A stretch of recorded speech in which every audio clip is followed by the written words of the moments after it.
గణేశాయ నమః, గాయత్రీదేవ్య నమః, మహాసరస్వతి నమః, పాతాపితృభ్యో నమః. ముందుగా ప్రేక్షక వీక్షణ మహాశీలందరికీ కూడా నమస్కారం.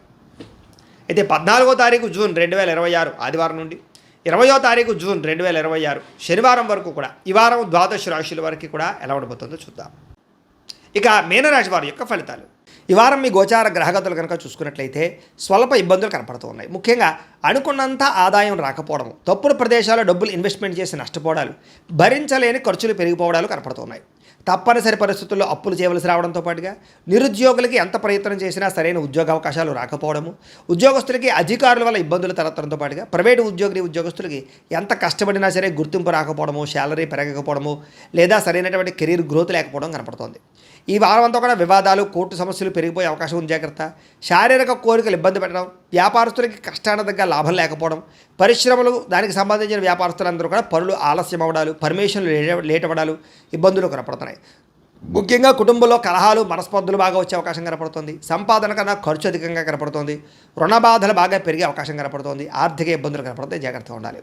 ఉద్యోగస్తులకి మంచి మంచి అవకాశాలు చేజారిపోయే పరిస్థితి కనపడుతోంది. విదేశీ ప్రయత్నాలు కూడా ఈ వారం వాయిదా వేసుకోవడం మంచిది. వీసాలు రిజెక్ట్ అయ్యే అవకాశం కనపడుతోంది. ఇతర దేశాల్లోని భారతీయులందరూ కూడా అనవసరమైన సమస్యలు ఇరుక్కునే పరిస్థితులు, ఉద్యోగ నష్టాలు కూడా కనపడుతున్నాయి. దూర ప్రయాణాలు కానీ విదేశీ ప్రయాణాలు కానీ వాయిదా వేసుకోవడం మంచిది. సంతానం వల్ల ధన నష్టం కనపడుతోంది. ప్రేమికుల మధ్య అపార్థాలు, అనవసరమైనటువంటి వ్యామోహాలు, శారీరక కోరికలు, బయట కలవడాల వల్ల సమస్యలు కనపడుతున్నాయి. భార్యాభర్తల మధ్య కూడా అపార్థాలు, కుటుంబ సమస్యలు, దూరాలు జరిగే అవకాశాలు, గొడవలు కనపడుతున్నాయి. పరపురుష పరస్త్రీ వ్యామోహాలు, శారీరక కోరికలు పెరిగిపోవడం వల్ల కుటుంబంలో గొడవలు కనపడుతున్నాయి. అనవసరమైనటువంటి గొడవలు పెట్టుకునే పరిస్థితులు, కావలసిన వారు దూరం చేసుకునే అవకాశాలు కనపడుతున్నాయి. అలాగే వైవాహిక జీవితంలో కూడా గొడవలు కనపడుతున్నాయి. అలాగే వ్యాపారం చేసేటప్పుడు కొంచెం ఇబ్బందులు, ప్రతిబంధకాలు, అలాగే ప్రతి చిన్నదానికి ఉద్రేకపడము, అలాగే తొందరపాటు నిర్ణయాలు తీసుకోవడం కనపడుతుంది. ప్రేమికుల మధ్య వివాదాలు, సంపాదన కన్నా ఖర్చు అధికమవడము కనపడుతుంది. కాబట్టి ఖర్చులు పెట్టేటప్పుడు జాగ్రత్త, పొదుపు చేసే ప్రయత్నం చేయండి. విద్యార్థులకి చాలా ఇబ్బందులు కనపడుతున్నాయి. చదువు పట్ల దృష్టి సారించకుండా అనవసరమైన వ్యామోహాలు పెరుగుతున్నాయి. ముఖ్యంగా చదివేటటువంటి సమయంలో తలకాయ నొప్పి రావడం కానీ, డిస్టర్బెన్స్ కానీ కనపడుతోంది. ఏకాగ్రతతో చదువుకోవాలి. ఉద్యోగస్తులకి శ్రమకు తగ్గ ఫలితం అయితే కనపడటం లేదు. తోటి ఉద్యోగస్తులతో అభిప్రాయ భేదాలు, ఉద్యోగ సమస్యలు కనపడుతున్నాయి. స్త్రీలకి తోటి కోడళ్లతోటి, అత్తమామలతోటి, భర్తతోటి విభేదాలు, ఇరుగు పొరుగు వారు మీ మీద నిందారోపణ వేయడం కానీ, విలువైన వస్తువులు పోగొట్టుకోవడంతో పాటుగా ఉద్యోగాలు చేసే చోట సమస్యలు కనపడుతున్నాయి.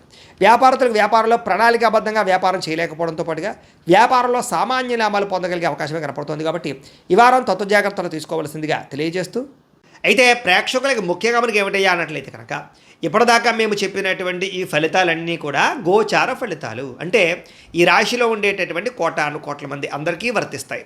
కాబట్టి ఆ రకంగా వినే ప్రయత్నాన్ని చేయండి.